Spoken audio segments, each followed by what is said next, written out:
नमस्कार बच्चों, प्रश्नोत्तर की श्रृंखला में मैं आपका स्वागत करती हूँ और बिना समय गंवाए हम लोग प्रश्नोत्तर पर चलते हैं। और बच्चों, मेरा यही कहना है कि आप कई बार उसको पढ़ लीजिए, वीडियो चला के अभ्यास कर लीजिए तो आपका तैयार हो जाएगा। चलिए हम लोग प्रश्नोत्तर की श्रृंखला में आगे बढ़ते हैं। प्रश्न है, बनारसी दास जैन ने लिखी थी हिंदी की पहली जीवनी, हिंदी की पहली नाटिका, हिंदी की पहली कहानी, हिंदी की पहली आत्मकथा। तो इन्होंने हिंदी की पहली आत्मकथा लिखी है। ये इनकी पद्यात्मक रचना है। अगला प्रश्न है, रसों के संचारी भावों की कुल संख्या होती है 23, 27, 33 और 37। तो रसों के संचारी भावों की कुल संख्या 33 होती है। ये सही ऑप्शन है। और बेटा ये सरल है, आपको प्रश्न घुमा के भी आ सकता है कि 4 दिया, उसमें एक जो है वो संचारी भाव नहीं हुआ, तो ये 33 संचारी भाव का नाम आप याद रखें। अगला प्रश्न, संस्कृत के किस कवि ने एको रस करुण एव कहकर करुण रस को रसराज घोषित किया? ये करुण रसराज है। कालिदास, भवभूति, माघ और भास। तो भवभूति ने करुण को रसराज कहा है। अगला प्रश्न, पितृ शब्द के प्रथमा बहुवचन का रूप है। जो रूप याद रखिएगा, पितृ, पितराः, पितरः, पितारः। पितरः सही ऑप्शन है। अगला प्रश्न देखें, नीलोत्पल शब्द में समास है अव्ययी भाव, तत्पुरुष, कर्मधारय, बहुब्रीहि समास। तो कर्मधारय सही ऑप्शन है। बच्चों, समास का वीडियो भी मैंने डाला है, उसको आप देख लें। अगला प्रश्न, निम्नलिखित में से स्त्रीलिंग शब्द को चुनिए। धुआं, धावा, भत्ता और संध्या। संध्या ये स्त्रीलिंग शब्द है। अगला प्रश्न, भक्तिकालीन सूफी काव्यधारा की विशेषताओं में से एक विशेषता गलत है, उस गलत विशेषता को चुनिए। तो ऐसे प्रश्न आए बच्चों, तो उसको आप कई बार पढ़ेंगे। अगर कई बार पढ़ेंगे तो प्रश्नोत्तर अवश्य सही होगा। पहला है, इस काव्यधारा के सभी कवि मुसलमान हैं। इस काव्यधारा के सभी कवियों ने हिंदू प्रेमी प्रेमिकाओं की प्रेम गाथा का काव्यात्मक चित्रण प्रस्तुत किया है।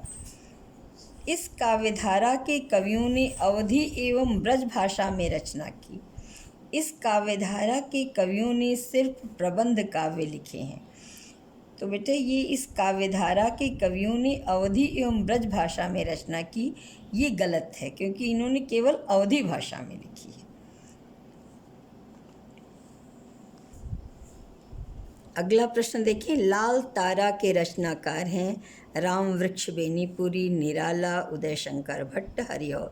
तो बेनीपुरी जी इसके रचनाकार हैं। अगला प्रश्न, तुलसीदास जी ने भी भ्रमर गीत परंपरा के अंतर्गत भ्रमर गीत की रचना की है, जो संकलित है जानकी मंगल, गीतावली, कृष्ण गीतावली, कवितावली। तो कृष्ण गीतावली में। अगला, भक्तन को कहा सीकरी सो काम, आवत जात पनहिया टूटी, बिसर गयो हरि नाम। ये किसकी प्रसिद्ध पंक्तियाँ हैं? कुंभन दास, नंददास, चतुर्भुज दास, कृष्णदास। तो बेटा, ये कुंभन दास जी की प्रसिद्ध पंक्तियाँ हैं। ये बड़े ही स्वाभिमानी थे। फतेहपुर सिकरी के राज सम्मान से दुखी होकर के इन्होंने कहा था कि भक्तन को कहा सीकरी सो काम। अगला प्रश्न देखें, भक्ति काल को सबसे पहले स्वर्ण युग कहा आचार्य रामचंद्र शुक्ल ने, ग्रियर्सन ने, हजारी प्रसाद द्विवेदी ने, मिश्र बंधु ने। तो ग्रियर्सन ने कहा ये सही ऑप्शन है। अगला प्रश्न है चंडी चरित्र किसकी विशिष्ट रचना है? गुरु गोविंद सिंह की, रामदास की, अर्जुन सिंह की और अंगद की। तो ये गुरु गोविंद सिंह की विशिष्ट रचना है। अगला, तुलसीदास चंदन घिसें के लेखक हैं विद्यानिवास मिश्र, कुबेरनाथ राय, हरिशंकर परसाई, इनमें से कोई नहीं। तो तुलसीदास चंदन घिसें ये हरिशंकर परसाई जी ने लिखा है, ये व्यंग्यकार हैं। आगे चलिए, मेरे राम का मुकुट भींग रहा है किसका ललित निबंध है? राम वृक्ष बेनीपुरी, कुबेरनाथ, विद्यानिवास मिश्र, हरिशंकर परसाई। तो बेटा मेरे राम का मुकुट भींग रहा है ये विद्यानिवास मिश्र जी का निबंध है और बहुत ही अच्छा निबंध है। अगला, रजिया बेगम किसकी रचना है? गोपाल राम गहमरी, किशोरी लाल गोस्वामी, श्रद्धा राम फुल्लौरी, जयशंकर प्रसाद। तो रजिया बेगम किशोरी लाल गोस्वामी की रचना है। चतुरी चमार उपन्यास है प्रेमचंद जी का, निराला का, भगवती चरण वर्मा, जैनेन्द्र। तो चतुरी चमार निराला जी का उपन्यास है। अगला प्रश्न, कुट्टिचाटन के उपनाम से किसके व्यक्तिपरक निबंध छपे हैं? मुक्तिबोध, अज्ञेय, भारत भूषण अग्रवाल, नेमिचंद्र जैन। तो कुट्टिचाटन के उपनाम से अज्ञेय जी के व्यक्तिपरक निबंध छपे।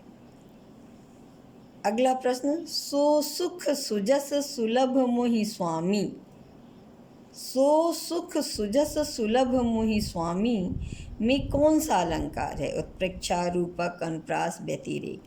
तो बेटा एकदम स्पष्ट है, स शब्द यारे स वर्ण की आवृत्ति हो रही है। अरे सो सुख, स सुजस, स स्वामी में भी आधा आया है, तो बार बार सवर्ण की आवृत्ति है, इसका मतलब अनुप्रास अलंकार है, वृत्त्यानुप्रास हो जाएगा। अगर ऐसे करके दे तो भी आप याद रखें, वृत्त्यानुप्रास लिखेंगे। चलिए अगला प्रश्न, मात्रिक विषम संयुक्त छंद है छप्पय, कुंडलियाँ, रूला, हरिगीतिका। तो कुंडलियाँ। परुख का विलोम शब्द है बल, शक्ति, कोमल, इनमें से कोई नहीं। तो बेटा परुख का अर्थ कठोर होता है और इसका कोमल सही ऑप्शन। जंगम का विलोम शब्द है पुष्ट, स्थावर, स्थिर और पूर्ण। तो स्थावर ये सही ऑप्शन है।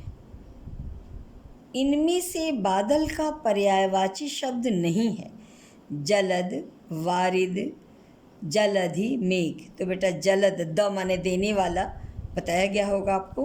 तो जलद, वारिद ये सब तो बादल का हो गया। मेघ माने बादल आप जानते हैं। जलधि जहाँ जल संग्रह होता है वो क्या हो गया? जल को धारण करने वाला कौन हो जाएगा?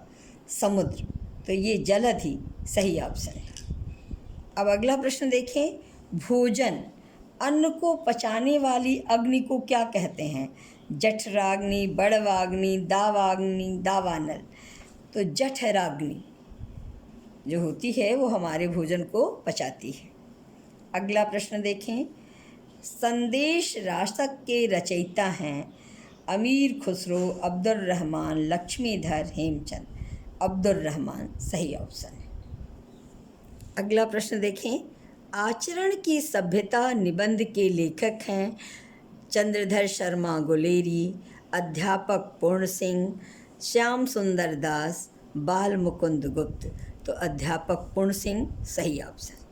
अगला प्रश्न, सुलोचना निबंध संग्रह है रामचंद्र शुक्ल जी का, भारतेंदु हरिश्चंद्र का, बालकृष्ण भट्ट का, जैनेन्द्र कुमार का। तो सुलोचना भारतेंदु हरिश्चंद्र जी का निबंध संग्रह है।